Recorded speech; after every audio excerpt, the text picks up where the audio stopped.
Former NFL official Mike Pereira gave a keynote speech to sports officials from around the state at this past weekend's OfficiateTexas event.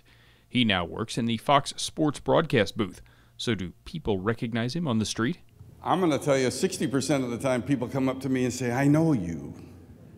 And I go, "You do?" And they go, "Yeah." And they go, "You're Barry Weiss from Storage Wars, aren't you?"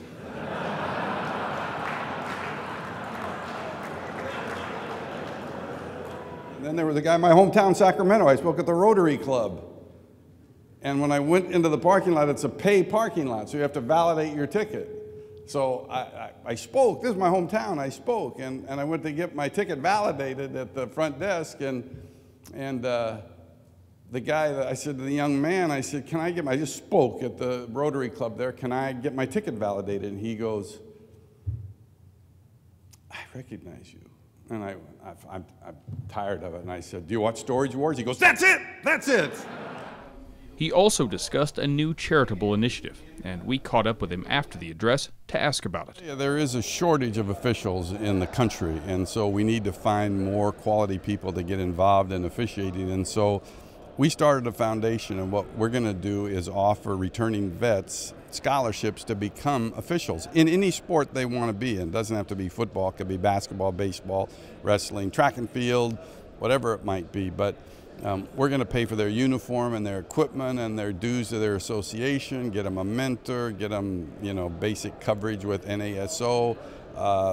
We think it's a great initiative to get these people who have done so much for us by defending our country, to get them on the playing field with local youth and working, games. Because, youth that are playing sports deserve a full crew of officials, and now they're being shorted. So I think it'll be good for the vets, and I think it will be good for officiating, and it's something that I'm so excited about. We're just rolling it out, beginning to roll it out. We're going to run a pilot in Southern California, but soon there will be a website, and it's called Battlefields to Ball Fields, and we'll take it national in about 2 more years, but I think it's really exciting. His view of the officiating profession made it sound a lot like a band of brothers, too. We are the only ones that understands each other's frustrations.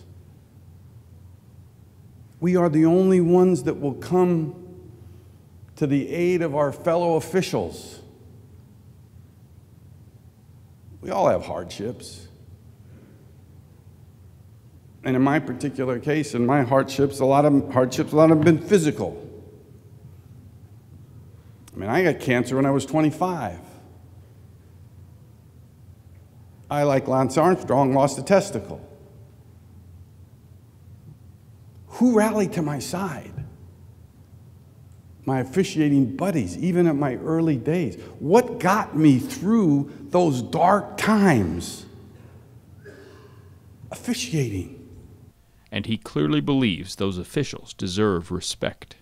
I want them to know that they're special. That what they do is not easy, and that those that criticize them the most have no idea of how difficult it is, and how that the game doesn't go on without them. They're that critical, and you read so much. You hear announcers criticizing.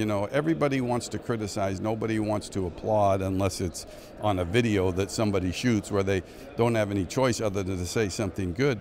But it's a shame, because this work is necessary and the work is good. You're talking about people on a court or a field that make decisions that are correct 98% of the time. But 2% of the time, when they aren't correct, people want to criticize and jump down their throat. So, my message is, feel good about yourself, know you're special, and figure out some way that you can contribute to getting the numbers up and to work on the image, kind of like we're doing with Battlefields to Ball Fields. The man has a passion for officiating. In his talk, he also explained how he found it. It brings me back to the beginning of when I first started officiating in sports, in football. And I was at the University of Santa Clara in school, no money.